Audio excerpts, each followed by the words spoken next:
Abrimos, señoras y señores, la mesa de En Perspectiva en este miércoles 24 de mayo de 2017 con los saludos para Teresa Herrera. Buen día a todos. Gerardo Caetano. Buen día para todos. Más cerca del micrófono, mejor.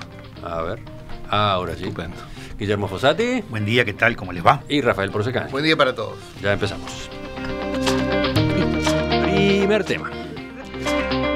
El Ministerio de Desarrollo Social propondrá que quede sin efecto la quita de las asignaciones monetarias a las familias cuyos hijos dejen de concurrir a los centros educativos. Según publicó El Observador, el planteo va a ser formulado cuando el presidente Tabaré Vázquez convoque al próximo Gabinete Social, una instancia conformada por varios ministerios, en donde va a hacerse una evaluación general de la política de transferencias monetarias. La subsecretaria de Desarrollo Social, Ana Olivera, explicó, hablando con ese matutino, que el retiro de la asignación familiar no necesariamente favorece la inclusión de los jóvenes en el sistema educativo y es una doble penalización para la familia. Ojo. Este es un argumento, esta es una forma de plantarse frente al asunto, pero mientras tanto, una iniciativa así no tiene consenso ni en la ANEP ni en el Frente Amplio. El diputado del Frente Liber Sereñi, Alfredo Asti, dijo la medida no es conveniente en la actual situación de deserción estudiantil. El consejero de Educación Primaria, Héctor Florit, también opinó que la retención de la asignación familiar es una medida coercitiva que permite asegurar la asistencia a clase de los niños. Los escucho. No es un tema nuevo, ¿no? Cada tanto aparece, pero ahora viene este planteo más formal del Ministerio de Desarrollo Social. ¿Teresa? A mí me parece que acá no podemos hacer planteos simples ni binarios. Si tú me decís que yo tenga que decir por qué estoy de acuerdo, ni por una ni por la otra. Es decir, me parece que por parte del Ministerio de Desarrollo Social, incluso lo ha dicho la propia ministra, por fin hay una autocrítica acerca de la ineficacia e ineficiencia que han tenido las políticas sociales para el núcleo duro de la marginalidad y de la pobreza, que es donde se dan los mayores niveles de deserción, ¿no? Entonces, cuando pensamos en eso, pensar que solo porque retiremos la asignación familiar van a ir a la escuela o al liceo.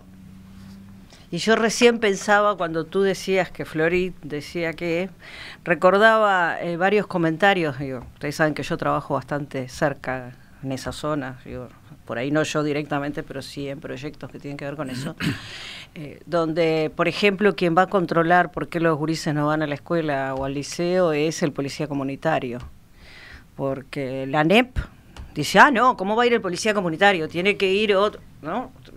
O qué pasa con los programas de Mides, que a veces en una familia van 3 programas y después la familia sigue en las mismas condiciones. Entonces, a mí me parece que no es tan sencilla esta discusión como decir sacamos o no sacamos la asignación familiar.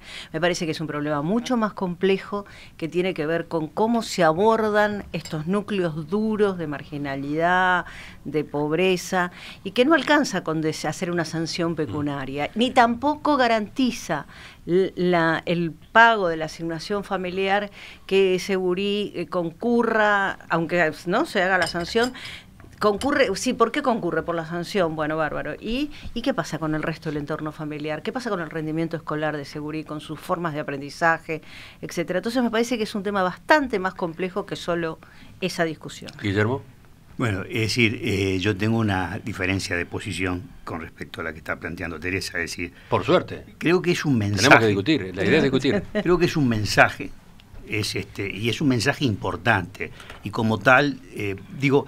El argumento de decir, bueno, con esto, con quitarles la asignación familiar no vamos a lograr que mayormente, primero no es real, como lo muestra con cifras Héctor Florit, hay un número importante que efectivamente parecen afectarse por el hecho de que le retire la asignación familiar y los niños regresan a la escuela.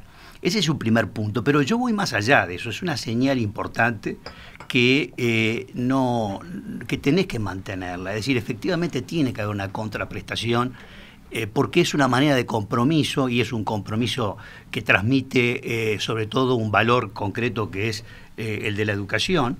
Tenemos problemas muy serios en la educación. Aparte del problema de la deserción, tenemos la falta de asistencia. Es gravísima la falta de asistencia. Entonces, pero quedándome concretamente con este punto en cuestión, me parece que no hacerlo de alguna manera es lo contrario a lo que significaría avanzar hacia una sociedad democrática de inclusión, porque estás de alguna manera desestimulando lo que significa ir a la escuela, y hay que mirarlo con una perspectiva mucho más amplia que lo que puntualmente puedes ir a la escuela. Mañana van a ser excluidos porque no van a estar en condición de poder efectivamente reinsertarse, ¿no? Entonces me parece que ese es el punto. Entras en una espiral perversa si entras con ese tipo de lógica. ¿Los demás qué posición tienen?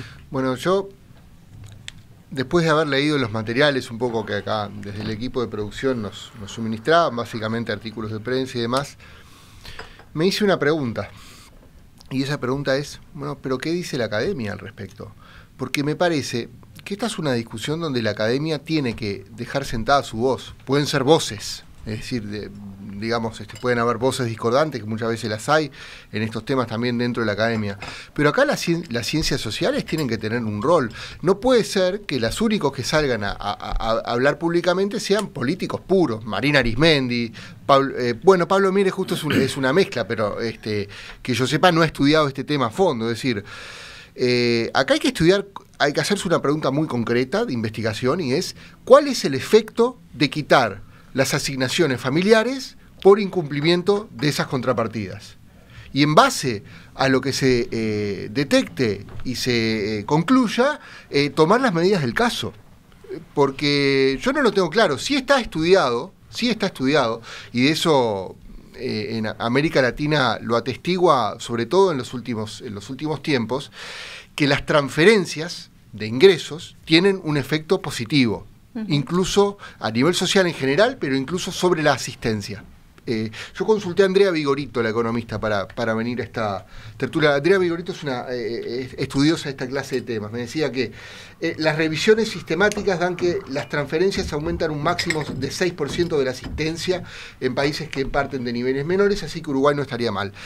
Andrea y un equipo de otros investigadores, Rodrigo Arín, Verónica Amarante, etcétera, constataron que efectivamente el cambio en el régimen de las asignaciones familiares de hace algunos años afectó positivamente la asistencia en educación media. ¿Tá? Ahora hay que hacerse la pregunta inversa. Es decir, ¿cuál es el efecto de decir que el Estado castigue a los que no cumplen con este tema de enviar a sus hijos a la educación media, o el caso del control de salud, sobre el bienestar de esas familias? Yo no lo tengo claro, por eso digo, me parece que hay una pregunta pendiente que necesita respuesta. Como ciudadano, bueno, sí, me parece, daría la impresión de que está bien que tengan algún tipo de contrapartidas, pero hay que hacerse otras preguntas. Quizás algunas asistencias tienen que tener contrapartidas y otras no. Esto nos trae a viejos debates. Por ejemplo, ¿está bien que todos tengan una renta básica? Quizás sí, quizás todos deberían tener una renta básica. Ese es otro debate, claro, que justamente hoy está volviendo, ¿no? Está volviendo por el tema del cambio en el trabajo. Es que está volviendo, claro, y está enganchado con esto. Bueno, hasta ahora tenemos dos posiciones que podríamos llamar, ¿qué? ¿Dubitativas? Sí, por lo menos interrogativas, no sé interrogativas. Si la de Teresa y la de Rafael. Sí. Rafael reclamando que haya estudios que permitan sacar alguna conclusión concreta. ¿Puedo hacer una pequeña acotación? Perdón, un minuto. O por Guillermo, una mientras vez, tanto, es partidario de que la sanción se mantenga como tal, ¿no? El retiro de la asignación familiar. Y más que hablar de sanción, hablo de la importancia de la contraprestación. Sí, pero por una vez no seas malo, no me pongas mala cara, Gerardo. Siempre soy la última en hablar. Quiero decir que me parece que una cosa que también tenemos que tener en cuenta, esto de las transferencias, el proceso de las transferencias sí que ha sido positivo, pero siempre y cuando se acompañe de políticas que impliquen sucesivos grados de autonomía de los beneficiarios de esas transferencias, que es lo que acá ha fallado. Vamos ahora sí con Gerardo. Yo creo que siempre hay que escapar de enfoques maniqueos. El principio parece claro. Nada sin contrapartida, decía hace mucho tiempo, nada menos que el general Sereni. Nada sin contrapartida. Sí. Lo cual refiere a políticas sociales no asistencialistas que buscan construir la agencia, es decir, la capacidad de aquel que recibe un incentivo por parte del Estado de volverse protagonista, de volverse alguien con iniciativa. Bien, lo que ocurre es que efectivamente hay momentos en donde las circunstancias indican otra cosa. Por ejemplo, efectivamente, nosotros hemos pasado de un 4,7% de marginalidad, de pobreza crítica, después de la crisis del 2002, a un 0,2% de pobreza crítica. Es un núcleo duro de pobreza estructural, en donde incluso las dimensiones económicas no son las decisivas, hay dimensiones culturales, sociales, muchas veces reproducidas. Bien, yo creo que la academia ha estudiado estos temas y tú haces muy bien en referir este equipo liderado por Andrea Vigorito, que sin duda es el equipo más capaz que yo conozca a propósito del estudio de las desigualdades sociales, de su impacto en iniciativas. ¿Qué es lo que emerge de estos estudios que no solamente se realizan en Uruguay? Que efectivamente estas políticas de contraprestación, pero también estas políticas de apoyo monetario, son instrumentos de transferencias monetarias, son instrumentos. Claro. Las transferencias monetarias han tenido, digamos, una gran capacidad para generar respuestas. La gran pregunta es, ¿qué pasa cuando uno llega al núcleo duro de una pobreza estructural? Yo creo que vamos hacia la discusión de la renta básica universal, con la que yo estoy absolutamente de acuerdo. Creo que el ser humano, solamente por serlo, tiene derecho a una serie de circunstancias y que a partir de allí, bueno, el derecho tiene que referir esa otra contraparte de cualquier derecho, que es la obligación. De todas maneras, quiero decir que en términos de política social yo reivindico la contraprestación, pero la reivindico como un instrumento.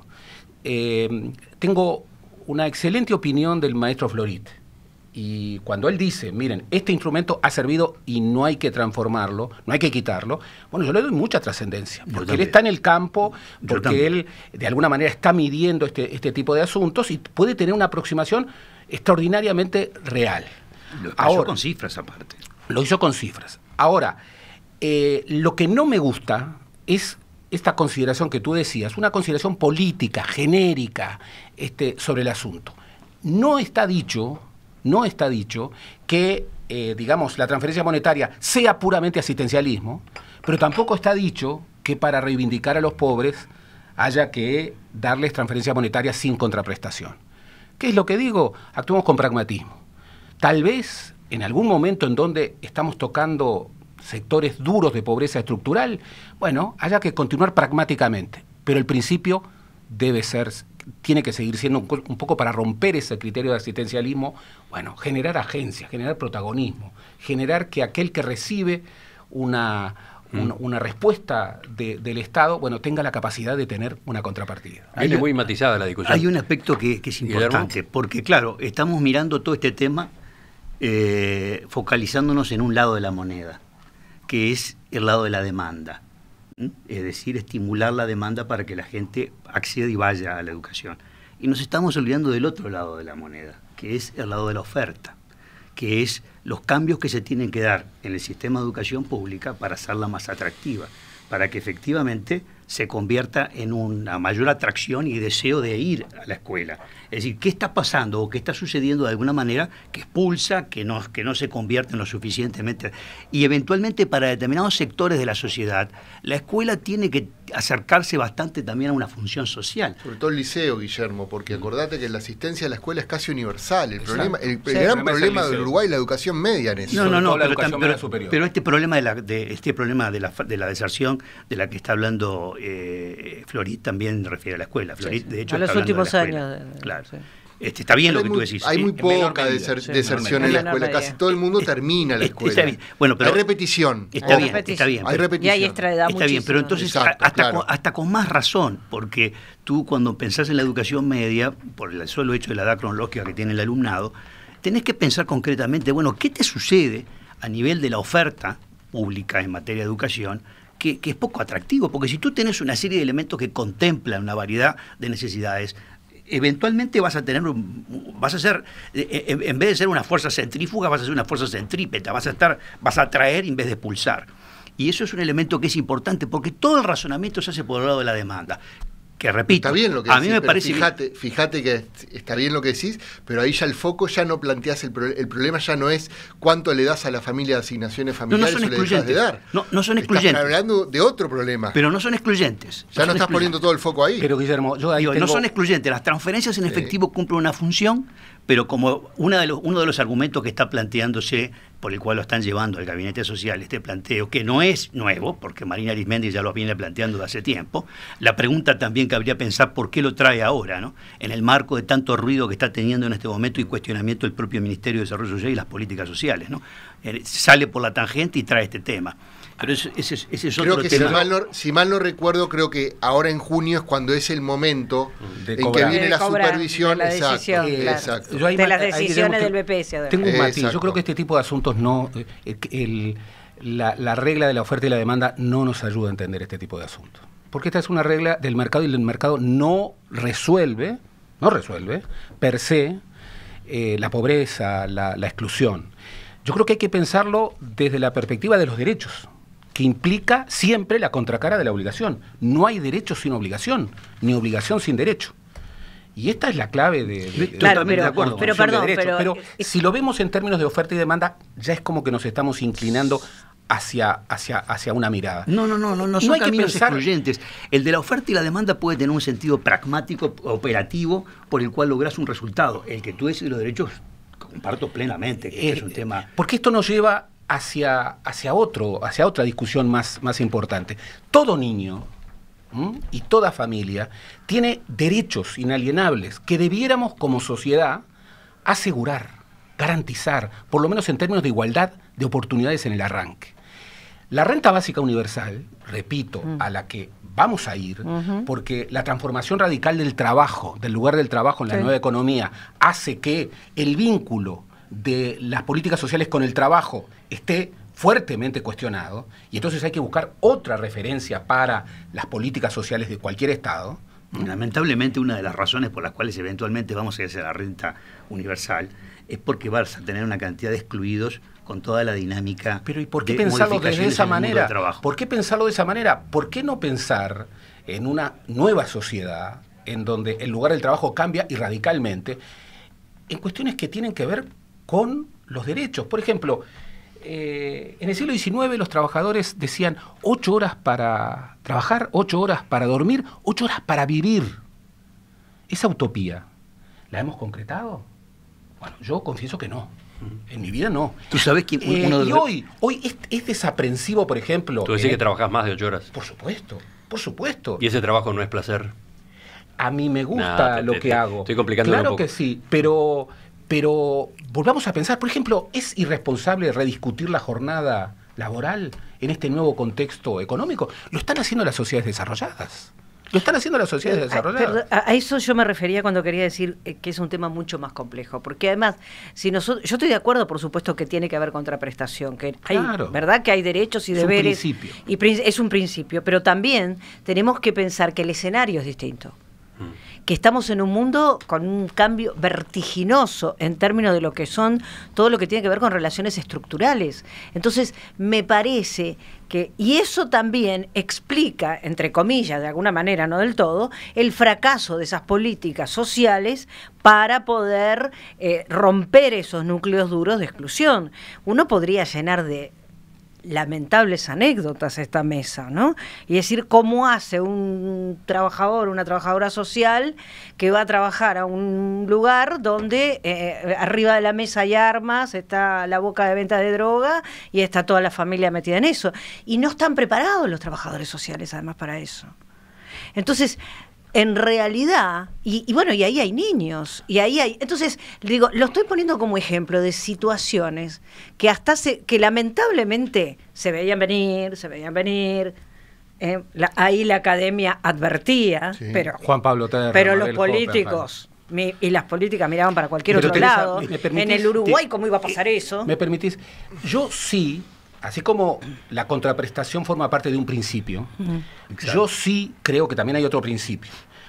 A mí me parece que una política social que deviene en asistencialismo es una mala política social. Por supuesto. Y que sobre todo cuando llegamos de alguna manera a ciertos avances, mantener el asistencialismo es equivocado. Y buena parte de lo que ha pasado nos está revelando esto. ¿Qué es lo que dice la academia? Colocar al supuesto beneficiario en una situación de atrapado sin salida, ¿no? La academia, ¿qué es lo que condenando. dice? Ha bajado la pobreza, ha bajado la indigencia, lo cual es muy importante y a celebrar, pero ha aumentado la vulnerabilidad. Claro. Esta categoría de los vulnerables, aquellos que pueden haber salido de la pobreza, pero Están al borde, alta chance están de al regresar. borde. tienen alta están chance al de borde. retornar. En muchos casos, si pierden la transferencia monetaria, retornan y no tienen capacidad para aprovechar oportunidades. Claro. Exacto. Porque no tiene Yo preparación. cuando decía Lo que último por hoy. Sí, yo cuando decía que este tema tiene que sentirse bien la voz de los académicos. Por ejemplo, en el año 2015 hubo un foro aquí en Uruguay de la red de, ya les digo, que fue organizado por el Instituto de Investigación para el Desarrollo, el Crecimiento y la Economía, RICH, donde estuvieron en uno de los paneles Rodrigo Arim, decano de Economía, Fernando Filgueira, Hugo Niopo del Banco Interamericano de Desarrollo, entre otros expositores. Y Rodrigo Arim, por ejemplo, dijo una frase muy interesante, dijo: deberíamos tener una transferencia monetaria que asegurara a todos los hogares con niños el acceso a un conjunto de bienes mínimos que evite situaciones de pobreza en la infancia que son muy dañinas. Ese instrumento no debería ser condicionado.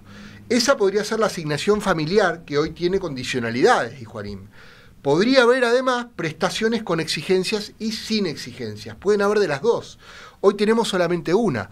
Quizá hay que abrir las cabezas, ver lo que dice la evidencia de otros países y pensar. De pronto, para ciertos tipos de temas tiene que haber ciertas prestaciones ineludibles que aseguren a cubrir necesidades básicas. En Uruguay, por ejemplo, se discute muy poco qué hacer con los niños de 0 a 2 años. ¿Quién se encarga de los niños de 0 a 2 años? Y es la clave. Que es un momento clave. En eso, por ejemplo, Fernando Filgueira De 0 a tiene 3. mucho para decir, De lo ha 0 a 3. estudiado. De 0 a 3. 3. ¿Eh? De 0 a 3. De 0 a 3, de 0 a 3.